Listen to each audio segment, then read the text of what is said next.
자, 이번 시간은 경제사의 이제 첫 시간입니다. 제 1편에서는 이 경제사학의 기초가 되는 것들을 이야기하겠습니다. 다시 말해서 이 경제사라는 과목이 왜 중요하냐. 그 다음에 이 경제사학에서 주로 다루는 과제가 무언가. 그리고 이 경제사학은 어떤 성격을 가지고 있느냐. 이런 다소 좀 딱딱할 수도 있는데 이런 주제에 대해서 이야기하도록 하겠습니다. 자, 그럼 먼저 경제사학의 중요성입니다. 사실 모든 교수들이 자기가 가르치는 과목 재밌다고 중요하다고 하지요.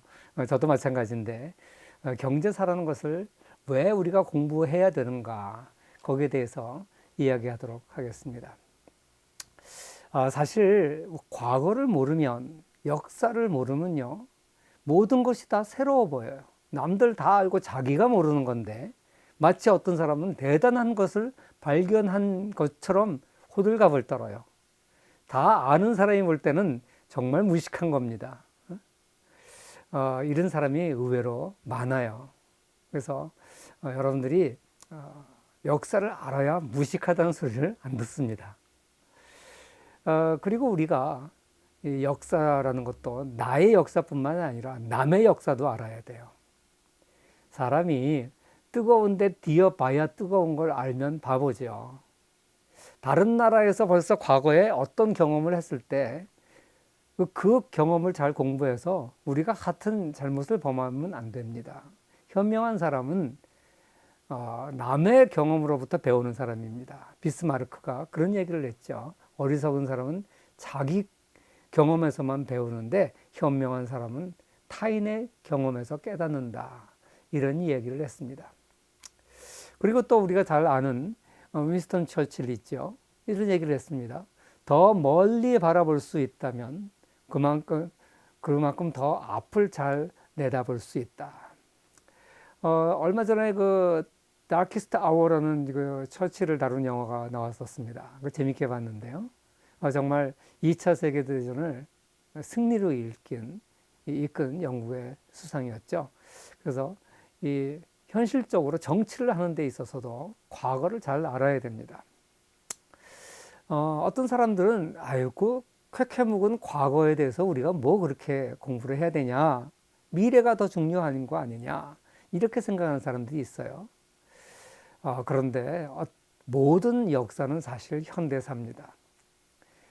역사를 공부하는 이유가 단지 과거에 어떤 일이 있었는가 그게 궁금해서 공부하는 것뿐만이 아니라 오늘을 더 잘 이해하기 위해서, 좀 더 드라마틱하게 표현하자면 오늘 아침 조간신문을 더 잘 이해하기 위해서 역사를 알아야 된다.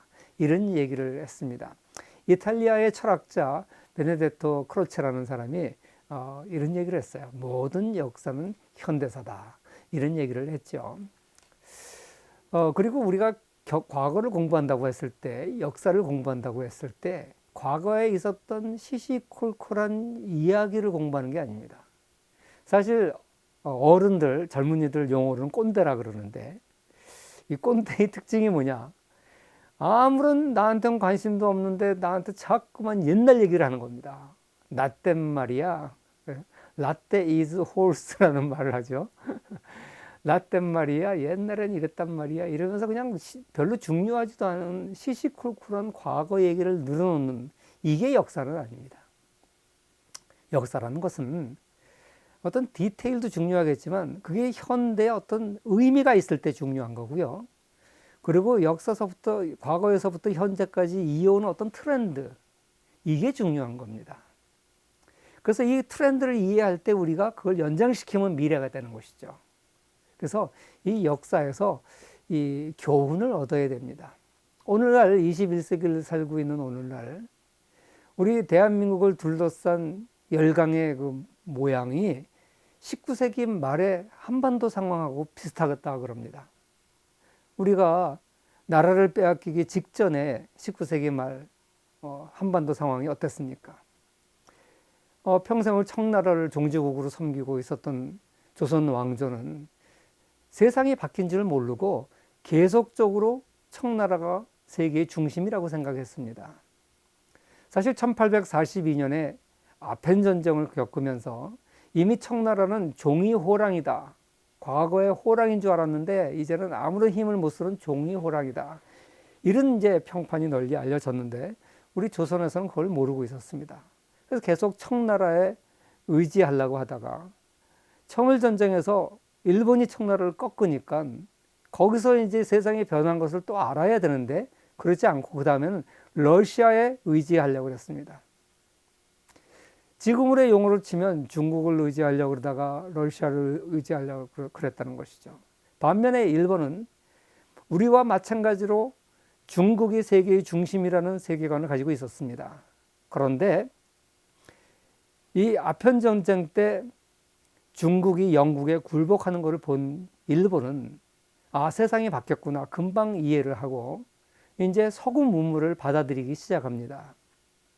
그리고 19세기 말 세계의 패권 국가는 이제 중국이 아니라 영국이라는 사실을 일본을 직시하게 됩니다. 그래서 영일 동맹을 맺게 되죠. 그리고 세계의 패권을 가지고 있었던 영국은 이 멀리 떨어진 동양에서 중국과 러시아를 견제하기 위해서는 다른 이 지역에 있는 나라가 필요했던 겁니다. 그래서 일본을 잡았습니다. 그래서 일본으로 하여금 대리 전쟁을 치르게 게 러일 전쟁입니다. 그러니까 러일 전쟁이라는 것은 단순히 일본과 러시아가 싸운 전쟁이 아니라 영국의 후광을 입고 부동항을 차지하려고 하는 러시아의 남하 정책을 일본을 통해서 저지했던 것이죠. 그러니까 19세기 말의 세계 정세를 조선의 왕실은 모르고 있었던 것이고 일본은 이걸 정확하게 알고 있었던 것이에요. 그래서 가장 힘센 영국과 힘을 합치고 또 나중에 바다 건너 멀리 있는 미국과 힘을 합쳐서 영미일 동맹을 만들어서 청나라와 러시아로 대표되는 대륙 세력에 맞섰던 것이죠. 근데 한반도, 이 해양 세력과 대륙 세력의 가운데 있는 한반도가 우리가 그때부터 일찍 해양 세력의 손을 잡았더라면 나라를 빼앗기는 이런 아픔은 없었을 텐데 우리는 계속 중국, 러시아 이런 대륙 세력과 손을 잡게 되고 결국 그 결과로 나라를 빼앗기고 말았습니다. 사실 오늘날 한반도 상황도 비슷합니다. 미국을 중심으로 한 워싱턴 컨센서스, 여기에 덕분에 대한민국이 이만큼 발전했습니다. 그런데 지금 베이징 컨센서스라는 단어가 등장하고 있습니다. 앞으로 이제 강의를 하면서 구체적인 이 단어들의 의미에 대해서는 설명을 하겠지만 과연 이제 우리 대한민국이 어디랑 힘을 합해야 될까? 우리나라 국론이 많이 분열돼 있습니다. 여러 가지 의견들이 있는데 제가 이 자리에서 이 과목은 그런 것을 설명하는 시간이 아니기 때문에 이러한 판단을 내릴 수 있는 역사적 배경을 강의하는데 제 강의의 핵심이 있습니다. 그래서 우리가 역사를 배우는 이유에 대해서 정리를 하자면 트렌드를 알아야 된다. 과거의 사실로부터 교훈을 얻어야 된다. 그저 과거에 있었던 숫자 외우고 연도 외우고 사람 이름 외우고 이게 역사가 아니라 반복되는 이 트렌드, 이걸 이해하는 것이 역사를 이해하는 것이다. 사실 역사의 잘못은 얻기 힘든 재산입니다. 중국에서 모택동 시절에 문화대혁명이 있었는데 이때 많은 시행착오를 했습니다. 중국 사람들이 문화대혁명에 대한 책이 나온 게 있는데 평지차이라고 하는 사람이 쓴 100사람의 10년이라는 책입니다. 문화대혁명이 1966년부터 76년까지 10년 정도 됐었는데 이 문화대혁명 때 어떤 일이 있었는지 수기를 모았어요. 그래서 수많은 수기들이 왔는데 그 중에 100편을 모아서 연재를 했습니다. 그 중에서 29편을 골라서 책을 만들었고 우리 한국판에는 17편이 소개됐습니다. 그래서 이런 책들을 보면 의도는 좋았지만 문화대혁명을 통해서 중국을 발전시키겠다는 모택동의 의도는 좋았겠지만 그 결과로 어떤 경험을 얻어서 어떤 결과가 났는지 이런 것은 지금 와서 다시 실험해 볼 수가 없거든요. 사람을 일부러 죽여볼 수도 없고 그런 일이 반복되어서도 안 되는데 아무튼 과거에 있었던 이런 역사의 잘못은 정말 얻기 힘든 자산입니다. 정리를 좀 하면 경제사를 우리가 공부하는 목적은 단순히 과거의 디테일한 사건을 많이 아는 것이 아니라 오늘 현대 경제 문제, 현대 사회를 더 깊이 이해하기 위해서 인류가 경험한 과거의 중요한 일들을 살펴보는 겁니다. 사실 오늘날 자본주의에 대한 회의를 갖는 사람들이 많습니다. 그리고 세계화라고 하는 거에 대해서 불안의 눈으로 보고 있지요. 4차 산업혁명이 등장하면서 일자리가 없어질 거라고 염려하는 사람도 많습니다. 지난 10여 년 전에 글로벌 금융위기에서 보듯이 세계 자본가들이 세계를 다 지배하는 것이 아닌가 이런 염려를 하는 사람들도 있습니다.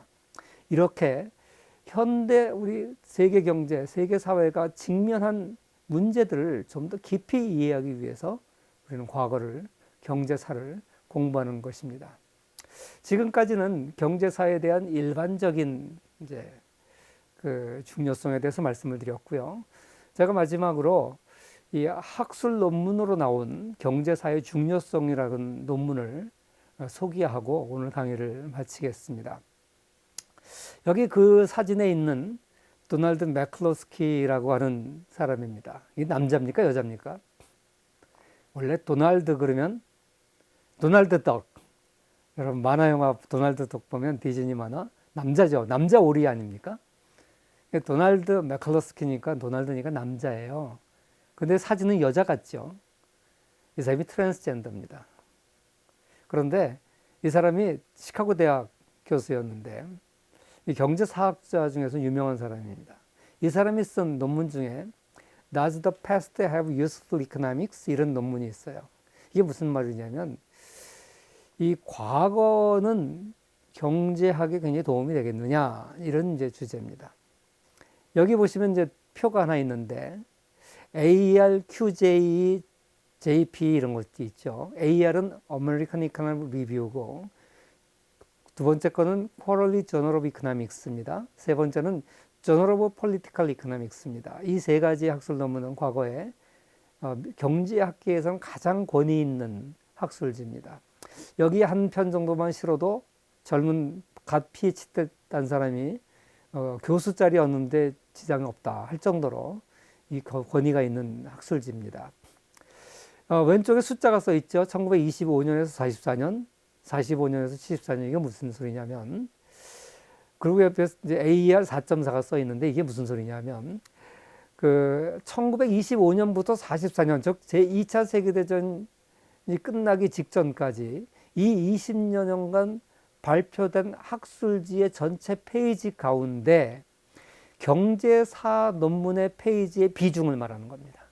4.4%였습니다. 그러니까 보통 이제 전전이라 그래요. 전전이라 그러면 2차 세계대전 이전을 이제 전전이라 그러는데 2차 세계대전이 끝나기 이전과 이후를 비교해 봤을 때 전체 경제학 학술지 논문 중에서 특히 어메리칸 이코노믹 리뷰 안에서 4.4%가 경제사 논문이었는데 그것이 전후에 2.2%로 반으로 줄었다는 겁니다. 그 옆에 있는 것도 마찬가지예요. QJ에 실렸던 논문이 5.4%가 경제사 논문이었는데 3.3%로 요건 반은 조금 더 되지만 상당히 많이 줄었죠. 그 다음에 JPE도 마찬가지입니다. 이 통계를 잘 보여주면서 경제사가 광년에는 굉장히 중요한 경제학 안에서도 중요한 게 인정을 받았는데 지금 그렇지 않다 이런 사실을 얘기합니다. 사실 내가 학부 시절에는 경제사는 필수 과목이었습니다. 내가 경제사 교수를 시작할 초기에는 경제사가 필수 과목이었습니다. 그래서 우리 경제학과 졸업생 중에 나를 모르는 사람이 없었죠. 왜? 다 내 과목을 들어야 졸업을 하니까. 그런데 한 10여 년 지나고 나서부터는 경제사가 필수 과목에서 없어졌어요. 그래서 지금은 중앙대학 경제학과를 졸업해도 나를 모르는 사람이 많습니다. 내 과목을 안 들어도 졸업하는 데 지장이 없어요. 그렇게 이제 바뀌었어요. 이건 뭐 많은 대학에서 경제사가 이제 필수 과목에서 사라졌습니다.